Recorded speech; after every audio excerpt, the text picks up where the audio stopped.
Avvalambor assalomu alaykum kanalimiz a'zolari. Kanalimizga xush kelibsiz. Bugun sizlar bilan 3-sinf darsligimizda ishlatiladigan qiyin misollarni birga ishlab ketamiz. Ketdik bo'lmasa. 3-sinf kitobimiz jadvaldan tashqari ko'paytirish va bo'lish geometrik figuralar mavzuyimiz. Bundan qiyin misoli men 3-misol qiziq tuyuldi. Maktab kutubxonasi uchun Sharq nashriyotidan 4 bog'lam, o'qituvchi nashriyotidan 5 bog'lam kitob olib kelindi. Bitta bog'lamda 20 ta kitob bo'lsa, jami nechta kitob olib kelingan?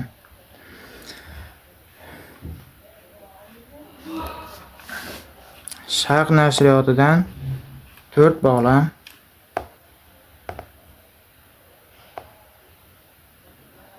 olib kelindi. Sharq nashriyotidan 5 bog'lam o'qituvchi nashriyotidan olib kelindi. Har bir bog'lamda 20 tadan kitob olib kelingan bo'lsa, deyapti.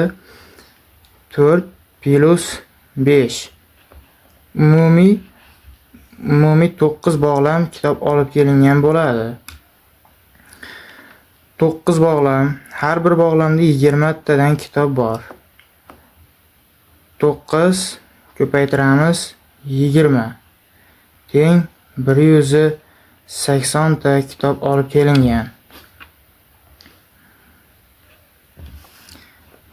Keyingi misolimiz 50 ko'paytirilgan 4 plus 110.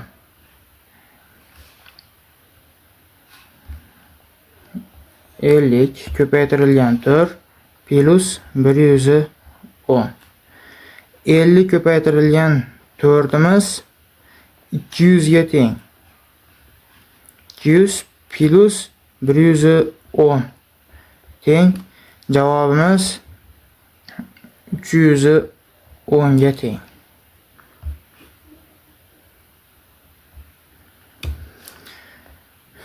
Keyingi misolimiz 8-misol. Do'kondan Lobar 20 ta, Laziz esa undan 3 marta ko'p daftar sotib oldi. Laziz va Lobar va Laziz hammasi bo'lib nechta kitob sotib olishdi?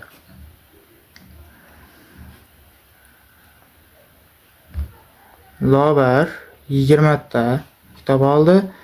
Laziz undan 3 marta ko'p kitob oldi. Bo'lsa 20 ko'paytirilgan 3 marta ko'p teng 60 ta kitob olishgan.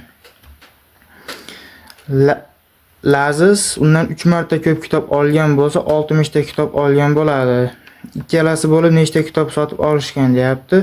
20 ta plus 60 ta kitob qo'shsak umumiy 80 ta kitob olishgan bo'ladi. 60 bo'lingan 3, 100 bo'lingan 2 ko'rinishdagi ifodalar mavzuyimizdan 3-masala. Matematika darsi bir haftada 5 marta o'tilishini hisobga olsak, bu dars 70 kunda necha marta bo'ladi? Matematika darsi bir haftada 5 marta o'tiladi ekan. 70 kunda deyapti. 70 kunni bo'lamiz 7 ga. 70 bo'lingan 7mizni nega bunday qilgan sababi o'zi bir haftamizda 7 kun bor. Shunga 70 kun bo'lingan 7 teng 10 javob bo'ladi. 10 ko'paytirilgan 5 teng 50. 70 kunda 50 marotaba dars o'tiladi ekan.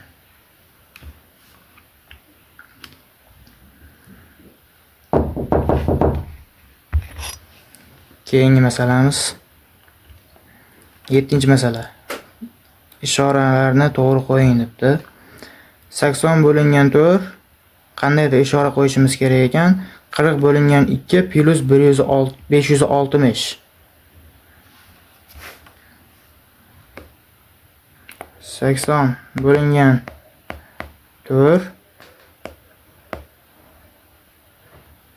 qandaydir ishora qo'yishimiz kerak. 40 bo'lingan 2 plus 560. 80 bo'lingan 4'imiz 20 ga teng. 40 bo'lingan 2'miz ham 20 ga teng. Qo'shamiz 560 ni.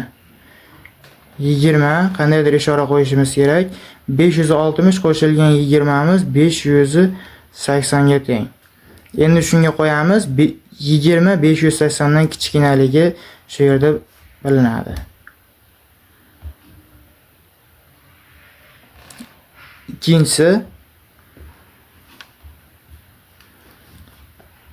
Ikkinchisi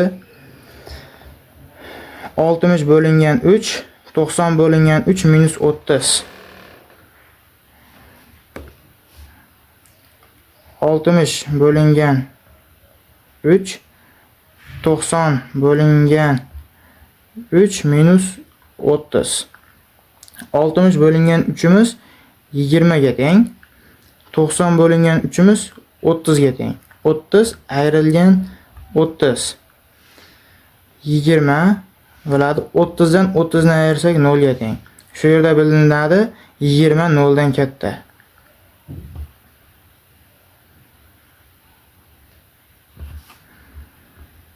To'qson bo'lingan 30 ko'rinishdagi ifodalar. Dan 5-masala. Qandolat fabrikasida qutilarga konfetlar 20 donadan solinmoqda. 100 dona konfet uchun nechta quti kerak?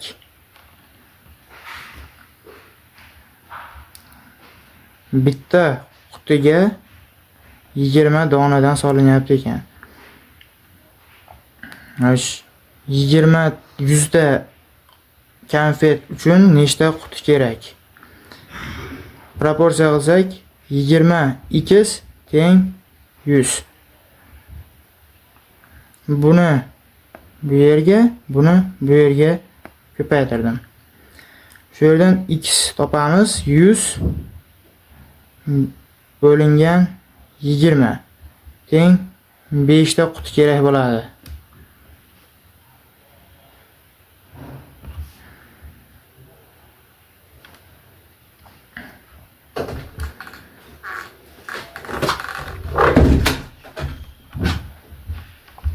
Yettinchi masalamiz 350 ayrilgan 90 bo'lingan 30. 350 ayrilgan 90 bo'lingan 30 teng 350 ayrilgan 90 ni 30 ga bo'lsak 3. 350 ayrilgan 3 347 ga teng.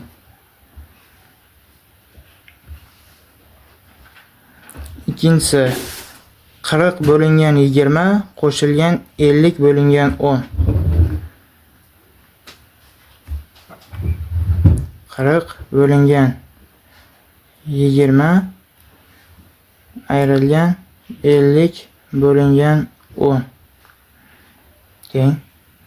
40 ni 20 ga bo'lsak 2 ayrilgan 50 ni 10 ga bo'lsak 5 teng minus 3.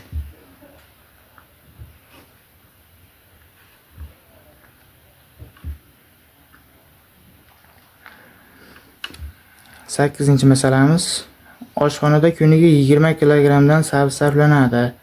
Agar oshxonada 67 kilogram sabzi qolgan bo'lsa, 4 kunga yetishi uchun necha kilogram sabzi sotib olish kerak?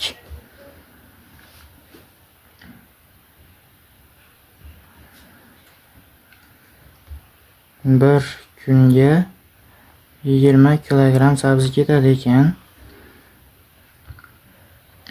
4 kunga yetishi uchun necha kilogram sabzi sotib olishimiz kerak deyapti. Proporsiya qilsak 4 ko'paytirilgan 20 teng x. X barobar 80. Bizda 67 kilogram sabzi bor edi. 80 ayrilgan 67 teng 13 kilogram sabzi sotib olishimiz kerak. Shu bilan bugungi mavzuyimiz so'z nihoyasiga yetdi.